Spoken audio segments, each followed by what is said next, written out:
만성적이고 재발을 반복하는 여러 가지 질환들은 꼭 음식하고 생활관리 선별이 꼭 필요합니다. 치료를 위해 이소한의원에 내원하시는 분들 대부분 이제 유병 기간이 오래되었거나 다른 치료를 받았다거나 그러는데 뭐 잘 치료가 되지 않거나요. 혹은 딴 치료했는데 괜찮았는데 재발했다거나 하는 환자분이 대부분이죠. 그래서 이소한의원의 피부건강법의 진료 과정과 순서는요. 이제 첫 번째는 정확한 체질 진단을 위한 초진. 이제 가족분들을 같이 보고요. 가급적이면 함께 내원하시라고 권해드립니다. 그리고 혹은 이제 안 되면 가족에 대한 정보를 지참해 오시기를 권해드리죠. 그 다음에 이제 두 번째로는 3에서 5일간의 체질 테스트. 정확하게 체질을 확진하기 위한 3일에서 5일간 음식과 약에 대한 객관적인 반응으로 확인을 합니다. 그 다음에 이제 세 번째로는 체질 진단에 따른 뭐 식이교육, 생활교육과 치료죠. 제 치료는 주로 한약치료, 그 다음 침치료, 약침치료 등 외치가 병행되기도 합니다. 그리고 이때 가장 중요하게 말씀드리는 것이 생활관리와 식이관리입니다. 서양의학적으로 여러 가지 피부질환이 음식과 직접적인 관련이 없다고 보통 얘기 많이 하거나 아니면 알레르기 테스트 같은 것들을 했는데 별다른 알레르기 유발 물질이 없으니까 질환 치료에 크게 뭐 어떤 원인이나 위험이 없다라고 이야기하기도 하지만요. 한의학적으로, 그 다음에 체질의학적으로, 그리고 경험적으로 체질에 따라 음식이나 생활관리하는 것은 아주 중요합니다. 보통 음식이나 생활관리라 하면 첫째로는 누구에게나 좋지 않은 생활습관, 음식 습관들이 있겠죠. 그 다음에는 두 번째로는 이제 개인별로, 체질별로 좋지 않은 식이나 생활 습관이 있을 수 있습니다.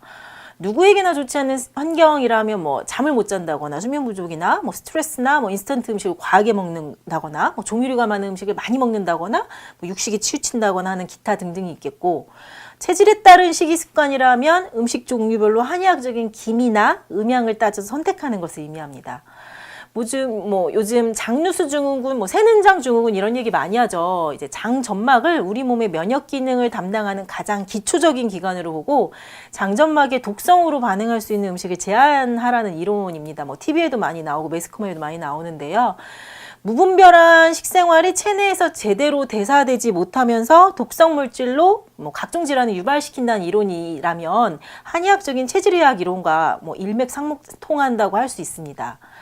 만성적이고 재발을 반복하는 여러 가지 질환들은 꼭 음식하고 생활관리 선별이 꼭 필요합니다. 물론 이제 좋지 않은 습관이나 체질이 사람에게 미치는 영향도 혹은 이런 나쁜 습관에 대한 예민도는 사람마다 조금씩은 다를 수 있습니다. 어떤 사람은 이제 조금만 체질에 맞지 않는 음식을 섭취해도 바로 알레르기 반응이 일어나는가 하면, 또 어떤 사람은 그냥 배가 살짝 아파, 아니면 설사 조금 해, 혹은 아무런 반응 없이 넘어가기도 하는데, 근데 제가 말씀드릴 때는 이런 후자의 사람들이 더 위험하다고 말씀을 드리죠. 보통 이제 본인은 인지하지 못하는 사이에 조금씩 망가지고 있을 수도 있기 때문입니다.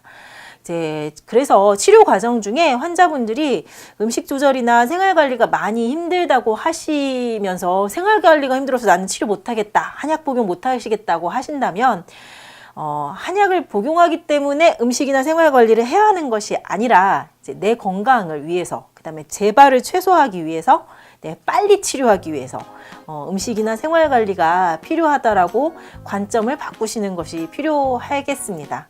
이제 내 건강은 내가 지키는 것이니까요.